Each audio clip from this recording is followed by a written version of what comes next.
Gunung terdiam dalam lamunan, tawarkan kesunyian, mengusir segala kepenatan. Semilir angin siap obati rasa rindu ketika kita pertama kali bertemu. Alam pegunungan menjadi saksi, pengucapan dua janji suci yang kekal abadi sampai mati. Selalu ada kenangan dalam pegunungan. Kita melangkah bersama arungi kehidupan. Tanpa terasa, sang waktu sudah memanggil, memisahkan dua insan yang sedang kasmaran. Bukan tentang penyesalan, hanya sebatas renungan. Takdir tak dapat dilawan atau disingkirkan. Perpisahan pasti terjadi, tak usah larut untuk menyesali.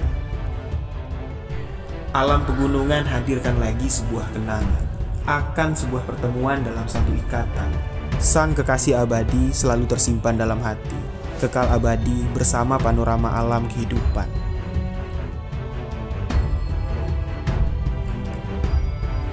Tiada gunung terlalu tinggi buat kami daki, tiada jurang terlalu dalam buat kami turuni. Pergilah keluar, nikmatilah alam ini, dan gunung bisa jadi guru yang baik. Pengalaman itu bukan pada puncaknya, akan tetapi ada di dalam perjalanannya.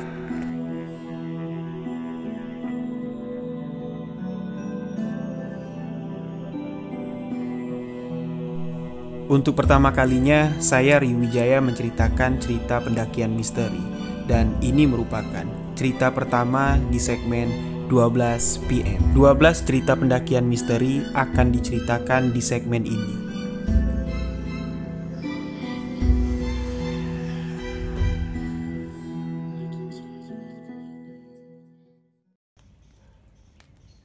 Bismillahirrahmanirrahim. Assalamualaikum warahmatullahi wabarakatuh. Halo sahabat-sahabat semua. Apa kabar sahabat semua? Mudah-mudahan dalam keadaan sehat, dalam lindungan Allah subhanahu wa ta'ala. Amin, amin ya rabbal alamin. Mohon maaf untuk kali ini saya bikin format video nggak seperti biasa. Jadi di video kali ini saya hanya menceritakan kisah misteri, tapi cuman suaranya aja ya. Memang beberapa hari belakangan ini kondisi badan lagi nggak sehat, tapi udah dari kemarin ya, alhamdulillah udah agak mendingan. Saya coba untuk take video, tapi memang kondisi lagi nggak memungkinkan. Jadi di daerah saya sudah 2 hari belakangan ini setiap badai isya pasti mati lampu. Nyalanya tuh besok pagi. Nah tadi kebetulan konsep ceritanya pun udah siap ya, karena dari kemarin malam sebenarnya saya mau take video tapi terkendala lampu mati. Akhirnya saya coba bereksperimen untuk buat video dengan konsep seperti ini. Ya mudah-mudahan sahabat-sahabat semua nggak keberatan dan bisa terhibur dengan cerita yang saya bawakan. Sekarang di channel Riwijaya selain ada sebuah kisah misteri, sekarang ada segmen baru, yaitu segmen 12 PM. 12 cerita pendakian misteri, yang mana 12 PM akan dimulai pada cerita malam ini. Malam ini saya akan membawakan satu cerita pendakian misteri. Cerita kali ini merupakan sebuah tulisan dari Dioseta yang sudah ditulis di akun Twitternya @dioseta. Sebelumnya saya ingin mengucapkan banyak terima kasih kepada Dioseta yang telah mengizinkan saya untuk menceritakan kisah ini. Untuk sahabat-sahabat semua yang suka baca tulisan horor, sahabat bisa langsung join ke akun Twitter @dioseta. Jangan lupa follow juga akun Instagram Dioseta di dioseta.69. Link akun Twitter, link Instagram sudah disiapkan di box deskripsi. Jadi sahabat-sahabat tinggal klik, bisa langsung join ke Twitter dan Instagram Dioseta.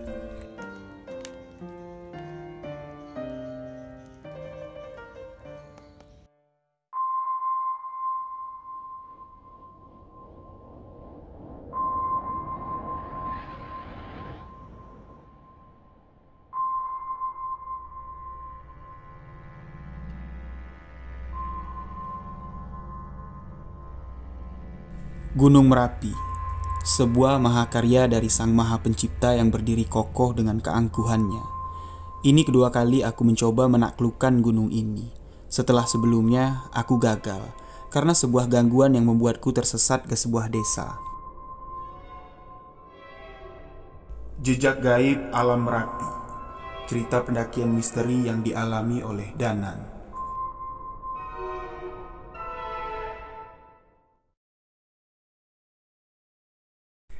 Danan kembali berencana untuk mendaki Gunung Merapi.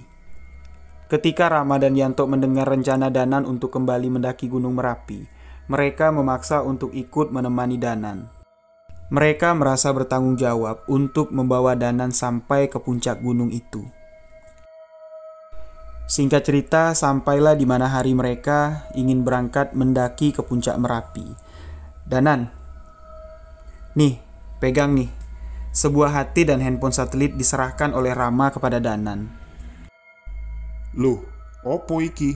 Niat banget kalian? Tanya Danan agak sedikit heran. Wes, pegang wae. Kamu kan sensitif. Jadi kalau amit-amit terjadi apa-apa, kita nggak akan kehilangan kamu lagi. Lihat nih, aku sama Rama juga pegang. Yanto mencoba meyakinkan Danan. Di awal cerita ini, kita sudah sedikit ada gambaran lah bahwa Danan ini memiliki pengalaman yang kurang baik ketika mendaki di Gunung Merapi. Di awal tadi Danan sempat mengatakan, dia pernah gagal muncak gara-gara nyasar di satu desa. Nah, teman-teman dari Danan juga, Rama, Yanto, panik sekali mendengar ketika Danan mengatakan kalau dia ingin kembali mendaki di Gunung Merapi. Melihat kekhawatiran dari Yanto dan Rama, di sini Danan mengatakan, "Wah, perhatian banget kalian. Tenang aja, aku udah semakin memperdalam ilmu batin. Harusnya kali ini tidak ada halangan yang berarti lagi untuk aku sampai ke puncak Merapi." Iyo, kita percaya kok. Tapi dari kejadian dulu kami belajar. Tidak satupun gunung yang bisa diremehkan. Semudah apapun pendakiannya, kita harus bersiap sesuai prosedur. Setelah mereka berbincang dan kembali mengecek perlengkapan, mereka pun tidak membuang waktu untuk segera menuju pos registrasi dan mereka pun memasuki jalur pendakian.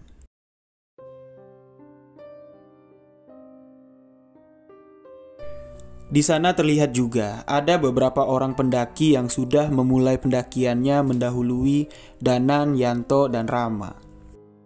Sepanjang awal pendakian, mereka membicarakan tentang masa lalu semasa kuliah. Ternyata, walaupun sudah lama berpisah, mereka masih sering janjian untuk melakukan pendakian. Ya, walaupun udah nggak se-ekstrim dulu lagi. Langkah demi langkah telah mereka lalui. Kondisi jalur pendakian Gunung Merapi memang didominasi dengan jalan menanjak dan bebatuan. Mereka pun sampai di shelter pertama saat maghrib. Walaupun pada saat itu mereka belum terlalu lelah, kami tetap berhenti untuk menyempatkan waktu untuk beristirahat dan menunaikan kewajiban kami sebagai makhluk ciptaan yang maha kuasa. Matahari mulai terbenam, langit pun seketika mulai terlihat gelap. Kami melanjutkan perjalanan dengan penerangan dari lampu senter.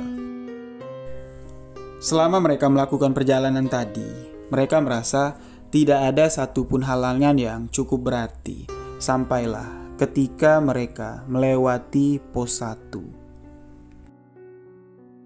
Rama yang berjalan di depan Danan tiba-tiba berhenti. Memang dari tadi aku merasa ada yang aneh. Entah mengapa sepanjang perjalanan ini tuh terasa sepi.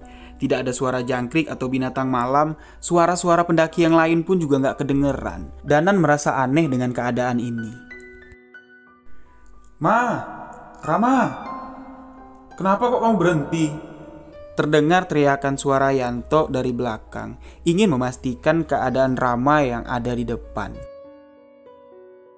Tuh, Dan, itu apa, Dan?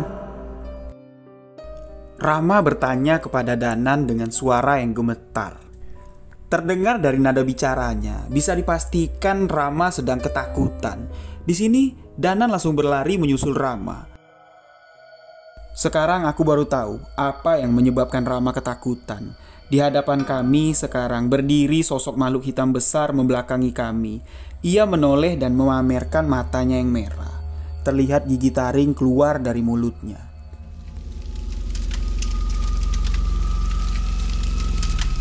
Segera aku mengambil posisi terdepan mendahului Rama, mencoba untuk mendekati makhluk tersebut. Tapi ketika aku mendekat, Sosok itu pun tiba-tiba menghilang tanpa jejak seperti asap.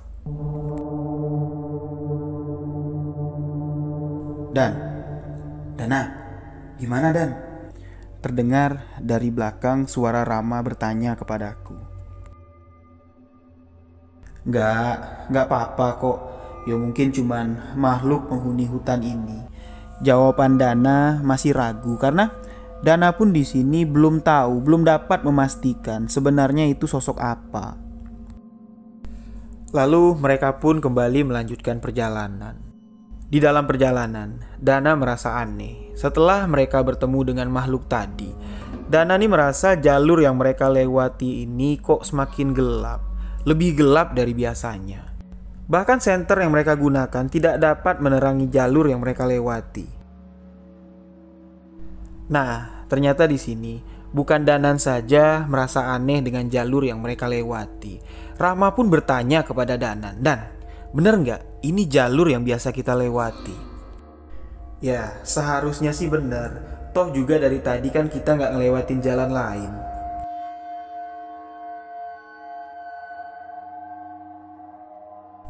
Walaupun jalan yang mereka lewati sudah sesuai rute, namun entah kenapa mereka terhenti di hadapan sebuah hutan tanpa ada jalan setapak seperti biasanya. Danan yang kebingungan mencoba bertanya kepada Rama, "Mah, jalan setapaknya habis di sini. Berarti kita harus melewati hutan itu dong?" "Iya Dan, kayaknya sih. Dulu kan kita memang lewat hutan dikit, tapi kok beda ya sama yang sekarang." Tiba-tiba dari belakang terdengar suara Yanto. Ya udah, gantian biar aku di depan. Mana tahu aku inget jalannya." Yanto menawarkan diri untuk berjalan di depan menjadi pemandu. Semenjak memasuki hutan, suasana menjadi sangat berbeda. Cahaya bulan pada malam itu hampir tidak bisa masuk ke dalam hutan. Hanya penerangan dari senter lah yang membantu mereka untuk mencari jalan. Mereka terus berjalan menyusuri hutan, menembus kegelapan malam. Tapi di sini mereka merasa perjalanannya cukup jauh. Sudah lama sekali mereka berjalan, tapi tanda-tanda ketemu ujung dari hutan ini tuh belum ada. Lalu di sini Rama bertanya kepada Dana, "Dan, kamu nggak ada merasa aneh?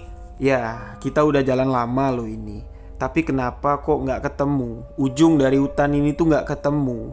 Di sini Yanto menyauti juga. "Aku setuju dengan apa yang dikatakan Rama. Emang kamu tahu kita diisengin apa enggak?" Lagi-lagi di sini Yanto mencoba memastikan kepada Danan. "Kalau ada yang ngisengin kita, aku pasti sudah sadar. Tapi aneh, di sini tuh memang aneh.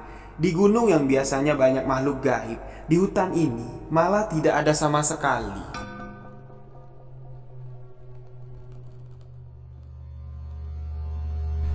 Dan mereka pun melanjutkan perjalanan. Entah sudah berapa jam mereka berjalan. Yang jelas lampu senter yang dipegangnya itu sudah mulai redup. Saat diselimuti rasa lelah, kami pun mulai merasa gelisah. Angin dingin yang berhembus merubah suasana hening menjadi semakin mencekam. Di tengah keheningan, terdengar suara Yanto berteriak, "Api! Dan, itu ada api, Dan!" Yanto melihat sepercik cahaya dari dalam hutan. Walaupun cahaya tersebut masih terlihat jauh, mereka senang, mereka langsung mengejar cahaya tersebut. Yanto dan Rama terlihat sangat senang sekali. Mereka langsung merespon cepat, mempercepat langkahnya. Tiba-tiba di sini Danan memanggil, "Yanto, tunggu dulu."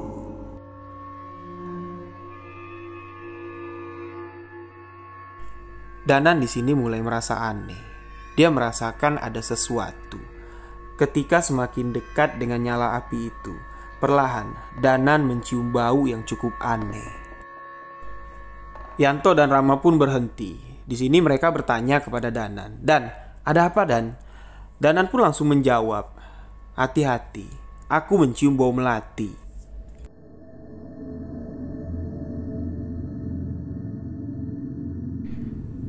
Di sini terlihat mereka memahami apa yang disampaikan oleh Danan. Mereka pun mulai memperlambat langkahnya dan perlahan mendekati cahaya api tersebut. Saat mereka sudah mulai dekat, aroma melati itu pun semakin pekat. Cahaya api yang mereka lihat semakin dekat. Namun cahaya api yang mereka lihat dari jauh tadi, yang mereka pikir itu adalah api unggun, ternyata bukan. Cahaya api itu berasal dari beberapa batang lilin yang dibakar. Di tengah-tengah batangan lilin yang dibakar tersebut, di situ ada kemenyan, di situ ada bunga, disusun layaknya seperti sesajen. Yanto terlihat sangat ketakutan sekali. Dia mencoba bertanya kepada Danan, Dan, apa ini Dan?" Sebelum Danan menjawab, Yanto sudah jatuh ke tanah. Ternyata apa yang mereka lihat di tengah hutan tersebut adalah ritual klinik. Danan mengatakan, berarti seharusnya ada pelakunya di sini. Danan mencoba menoleh ke sekeliling, namun hutan ini terlalu gelap. Sebelum sempat menemukan sesuatu, terdengar langkah kaki mendekat dari balik cahaya lilin tersebut.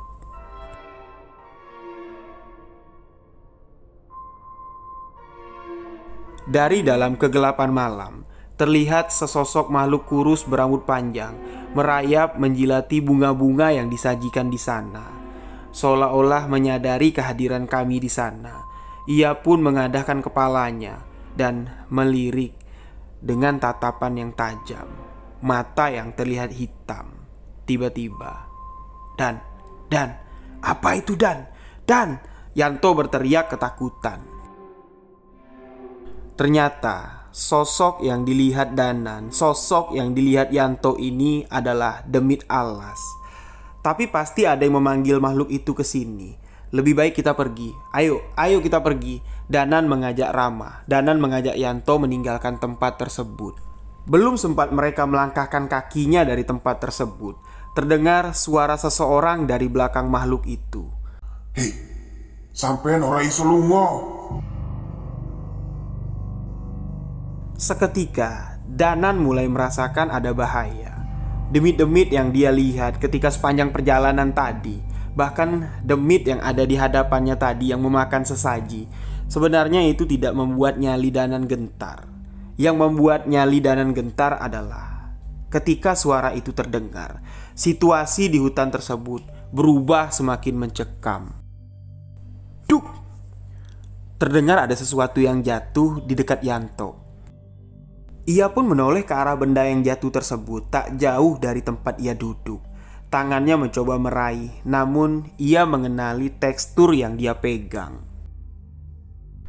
Penyesalan sudah terlambat. Saat ini, sebuah kepala manusia tergenggam di kepalan tangan Yanto dan mulai menoleh ke arah Yanto. "Tolong!" Suara itu terdengar dari kepala dengan wajah yang penuh luka, yang sudah membusuk. Dari matanya yang bolong sudah dipenuhi oleh banyak sekali belatung. Dana, ini kepala Dan, tolong Dan, tolong. Yanto langsung refleks melempar kepala tersebut. Namun rupanya semua tidak sampai di situ. Yanto menunjuk pada sesuatu yang ada di atas pohon yang dekat kami berdiri. Danan mencoba melihat dan memperhatikan di sekeliling. Hutan yang tadinya mereka lewati dengan hening, kali ini dipenuhi dengan mayat-mayat yang tergantung terbalik di atas pohon. Bukan hanya satu pohon, aku melihat hampir seluruh pohon yang ada di hutan ini itu bergelantungan tubuh manusia yang sudah tidak utuh lagi. Ah, gila, hutan apa ini? Di sini Danan berusaha untuk tetap tenang sambil membacakan ayat-ayat suci dan mantra pelindung untuk melindungi mereka agar tidak diganggu makhluk jahat yang ada di sana. Tiba-tiba saja Danan berteriak, "Keluar kamu, tunjukkan wujud kamu." Dia menantang makhluk yang tadi berbicara kepada Danan, yang mengatakan, "Sampean ora iso lunga." Namun di sini bukannya malah menampakkan diri. bayangan dari makhluk tersebut terlihat pergi menjauh.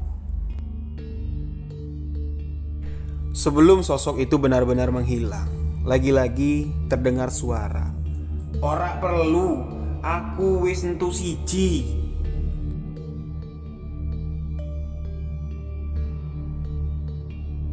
Samar-samar bayangan dan suara itu pun menghilang.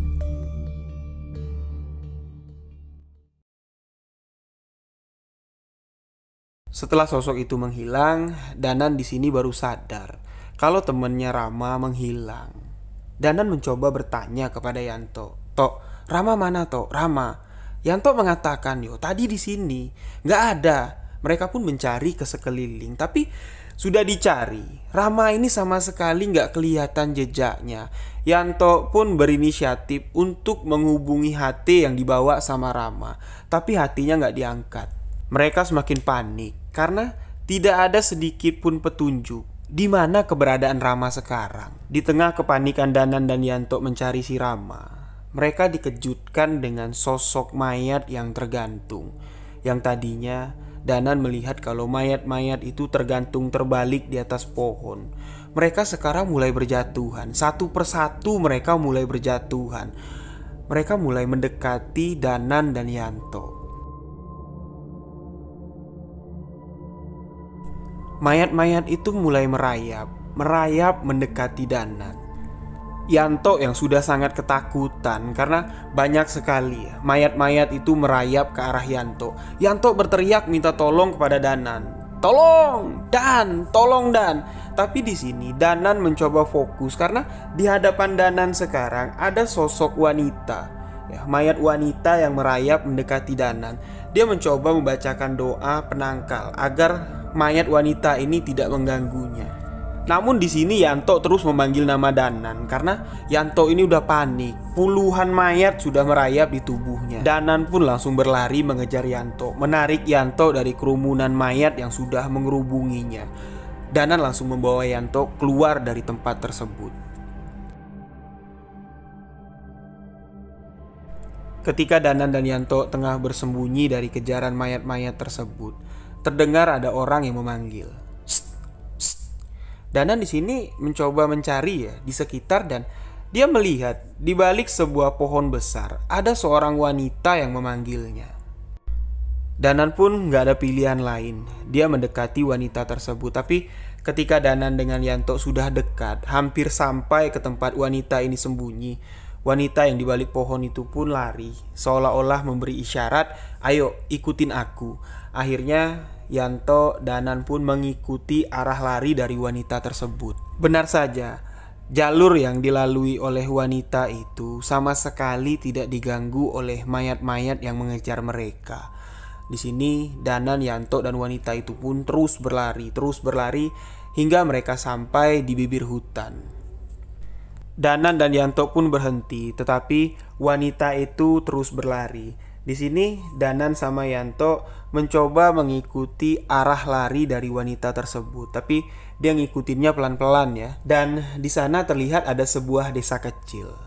Nah, jadi ketika Danan sama Yanto ini melihat ke arah desa ya, tiba-tiba dia mendengar ada yang memanggilnya.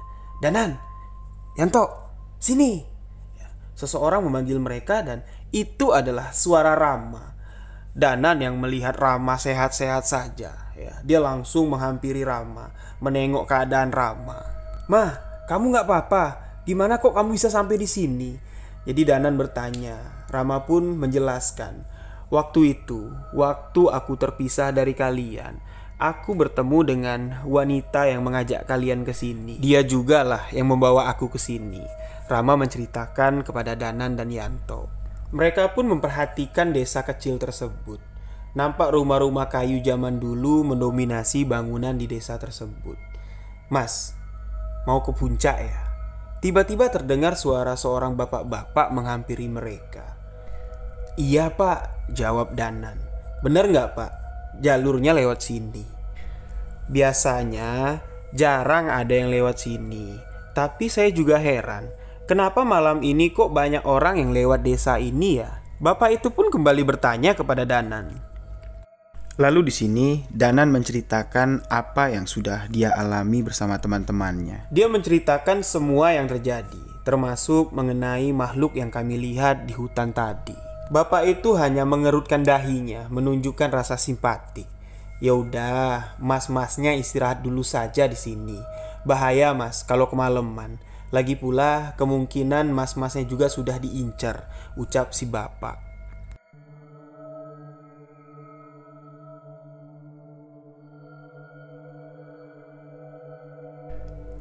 Mereka pun duduk di salah satu selaras rumah warga dan meminum air perbekalan yang mereka bawa untuk sekedar menghilangkan rasa lelah.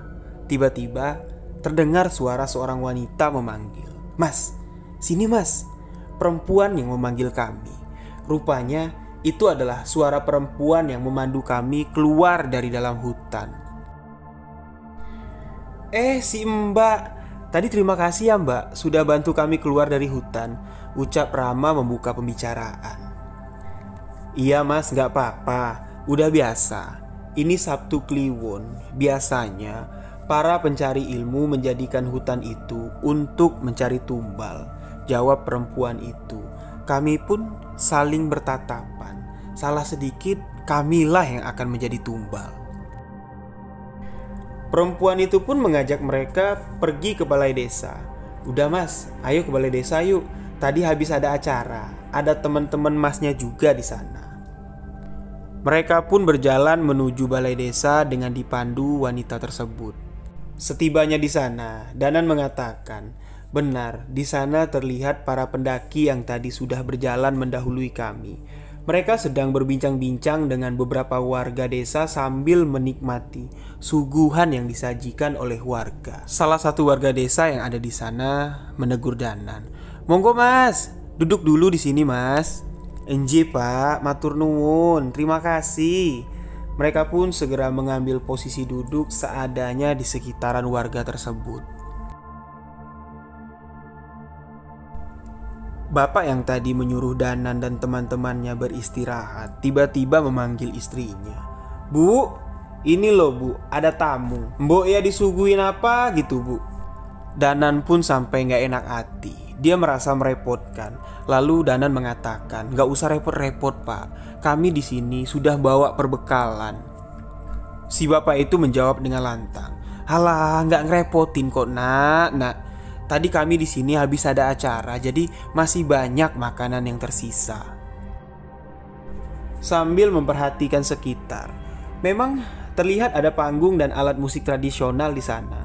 Seolah-olah memang selesai mengadakan acara. Tanpa sengaja, mata Danan pun berpandangan dengan pendaki yang sudah datang duluan, dan pendaki itu pun mengangguk sekedar memberi salam.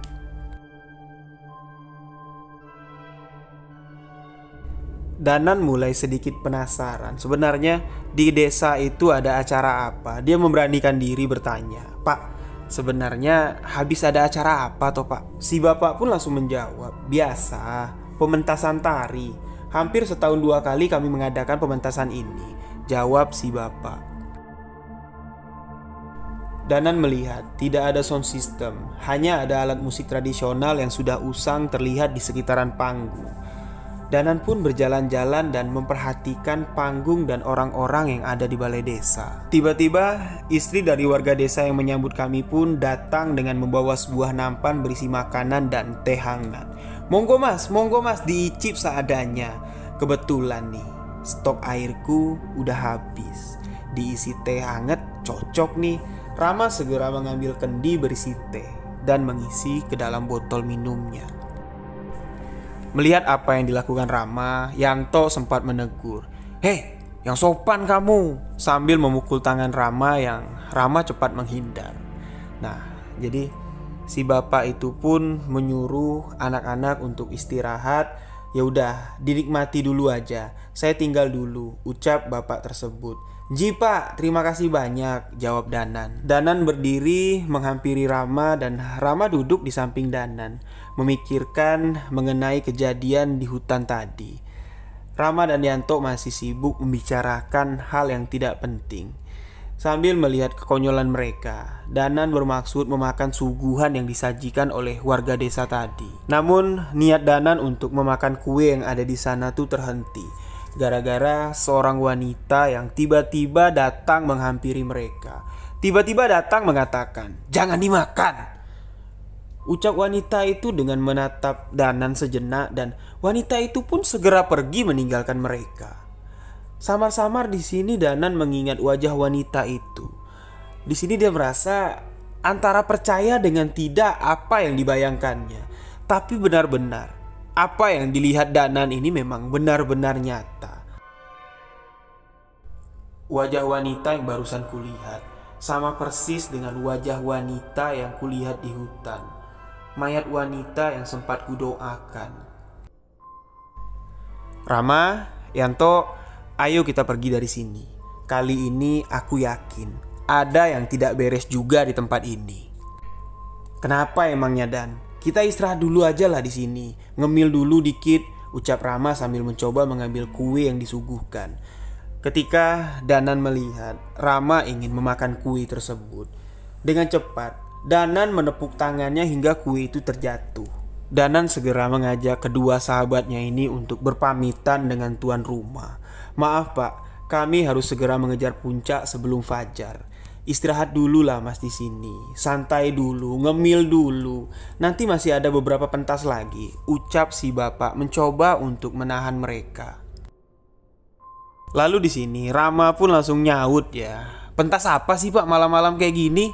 Bapak itu pun menjawab dengan santai, "Biasa, penyambutan warga baru. Tadi sudah, seharusnya habis ini masih ada tarian lagi. Itu tuh, mbaknya sudah siap." Si bapak itu menunjuk ke arah perempuan yang menuntun kami ke desa tersebut. Namun di sini Danan melihat wanita itu sudah berubah.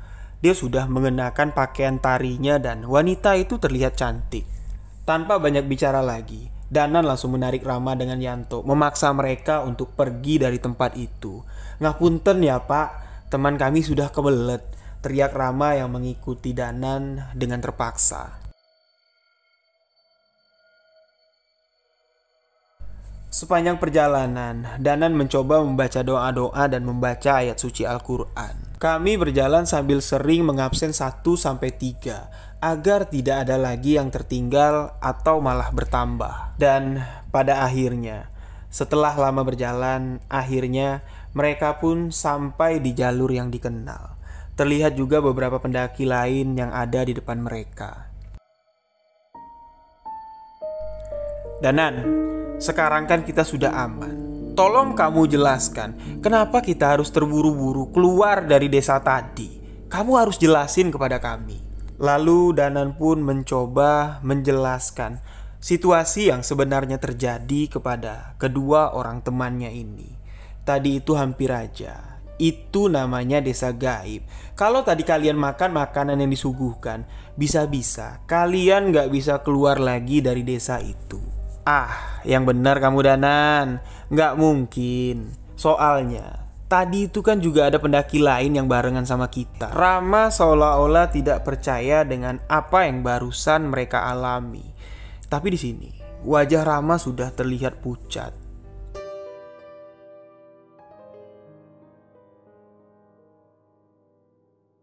Mereka yang kamu lihat tadi kan, mereka yang ada di sana tadi, mereka sudah terlanjur memakan apa yang diberikan oleh warga desa gaib tersebut. Dan sekarang mereka sudah dianggap menjadi warga desa itu. Makanya dibuat ritual penyambutan, dibuat acara penyambutan. Sekarang terlihat wajah Yanto lebih pucat dari wajah Rama. Tubuh Yanto terlihat gemetar sambil mencoba mengeluarkan botol air yang sudah diisi teh hangat dari desa itu. Saat botol itu dibuka, tercium bau amis yang sangat menyengat, seperti bau darah hewan yang sudah busuk. Dan tidak hanya itu, satu persatu belatung mulai keluar dari cairan amis dari dalam botol milik Yanto. "Weh!" Yanto terlihat tak mampu menahan rasa mualnya. Segera Danan menutup hidungnya dengan kain. Dia membantu Rama untuk membuang cairan yang ada di dalam botol. Di sini Danan mencuci botol tersebut dengan tanah sambil membacakannya doa untuk menetralisir energi yang berasal dari desa gaib tersebut. Takutnya gini, nanti ada makhluk-makhluk gaib yang pengen minum air yang berasal dari desa gaib itu. Itu sangat berbahaya. Dan berarti para pendaki yang kita temui tadi, mereka nggak bisa diselamatin ya. Di sini Dana cuma menjawab dengan menggelengkan kepala. Namun Rama seolah-olah nggak percaya ya dengan apa yang dikatakan oleh Danan. Dia masih belum bisa terima karena para pendaki yang ada di sana tuh tidak bisa diselamatkan. Lalu Rama mengatakan kepada Danan, "Dan bukannya kamu punya ilmu batin? Kalau kita paksa mereka melepaskan pendaki itu gimana? Kira-kira bisa nggak?" Percuma saja, mereka itu adalah penduduk asli sini. Kitalah yang pendatang di sini. Sekarang pendaki-pendaki itu sudah menjadi warga sini, menjadi warga desa gaib. Mereka sudah hidup bersama. Tidak ada lagi yang bisa kuperbuat. Danan mencoba untuk meyakinkan Rama. Berarti seandainya nanti ada orang yang lebih hebat, orang yang lebih sakti dari kamu, apakah bisa mereka diselamatkan? Rama kembali bertanya kepada Danan. Mungkin bisa. Saat ini kita turun dulu. Sesampainya nanti kita di bawah, kejadian ini akan aku ceritakan kepada juru kunci. Seharusnya ia memiliki cukup kemampuan untuk membawa para pendaki itu pulang.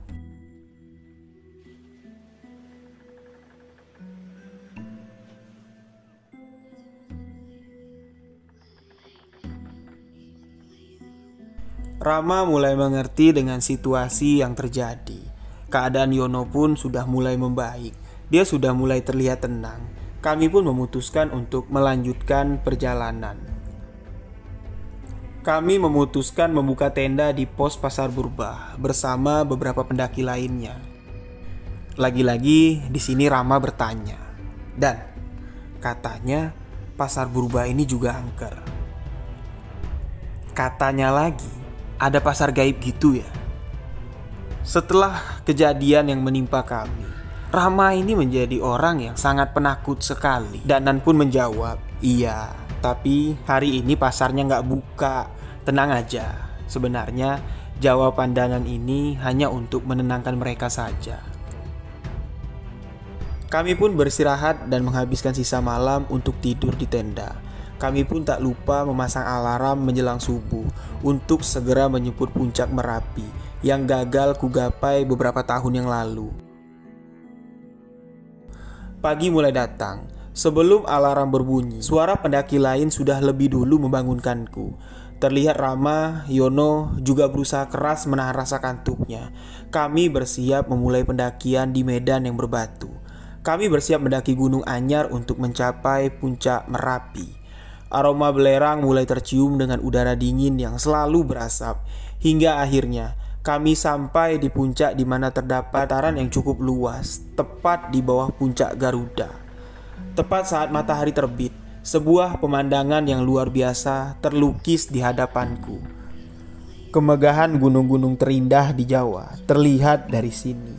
Indahnya Gunung Sindro, Sumbing, Pegunungan Dieng, dan Gunung Slamet terlihat dari horizon barat. Megahnya Gunung Merbabu yang dapat dilihat dari sebelah utara, Gunung Lau yang dapat dilihat dari sebelah timur, yang terlihat berdiri kokoh. Sungguh sebuah keagungan ciptaan yang maha kuasa, yang tidak henti-hentinya aku kagumi. Seolah seluruh medan berat dan perjalanan yang mencekam tidak lagi berarti setelah melihat keindahan ini semua. "Danan, sini Dan, aku fotoin," teriak Rama padaku. Aku menghampiri mereka dan berpose tepat di bawah puncak Garuda, sebuah batu yang dulunya berbentuk seperti burung Garuda yang hancur pasca erupsi di tahun 2010 yang lalu. Kami beberapa kali berfoto sambil mengibarkan bendera merah putih, sebuah kebanggaan atas keindahan alam yang dimiliki oleh bumi pertiwi. "Ram, nanti fotonya cetakin yang banyak ya," pintaku kepada Rama. "Emang kamu buat apa? Sejak kapan kamu jadi narsis?" tanya Rama yang penasaran. Aku pun menjawab, mau aku kirim ke kenalanku di desa Windu Walid. Merekalah yang menolong aku ketika aku gagal ke sini. Rama pun seolah-olah mengerti dengan apa yang kusampaikan. Dia mengangguk dan tak bertanya lagi. Setelah puas beraktivitas di puncak, kami segera turun mengikuti alur pendaki lainnya. Dengan jalur yang terang, hampir tidak ada halangan untuk melewati jalur untuk turun. Sesuai rencana kami mampir ke pos register untuk menceritakan kejadian yang kami alami di desa gaib. Rupanya kejadian ini pernah terjadi beberapa kali. Beberapa foto KTP ditunjukkan kepada kami untuk mengidentifikasi pendaki yang diceritakan. Kami menunjukkan yang kami ingat saja. Apabila 1 kali 24 jam para pendaki itu tidak kembali, mereka akan meminta tolong kepada juru kunci untuk mencarinya. Di sini Danan mengatakan, "Aku cukup senang. Setidaknya walaupun mereka sibuk, mereka rela menyempatkan waktunya untuk memanduku ke keindahan puncak Gunung Merapi yang tidak akan pernah mungkin aku lupakan." Demikianlah sebuah kisah misteri pendakian yang saya bawakan. Ini merupakan cerita pendakian mistis pertama di 12 PM. 12 cerita pendakian misteri. Masih ada 11 cerita lagi yang akan saya bawakan di segmen ini. Terima kasih untuk sahabat-sahabat yang telah mendengarkan kisah misteri yang saya ceritakan. Untuk sahabat-sahabat semua yang memiliki cerita pengalaman misteri, cerita pengalaman mendaki gunung, bisa kirimkan ke alamat email sebuahkisahmisteri@gmail.com. Terima kasih untuk sahabat-sahabat yang selalu setia mendengarkan cerita misteri yang saya ceritakan. Akhiri salam, wabillahi taufik walhidayah. Wassalamualaikum warahmatullahi wabarakatuh. Salam sebuah kisah misteri.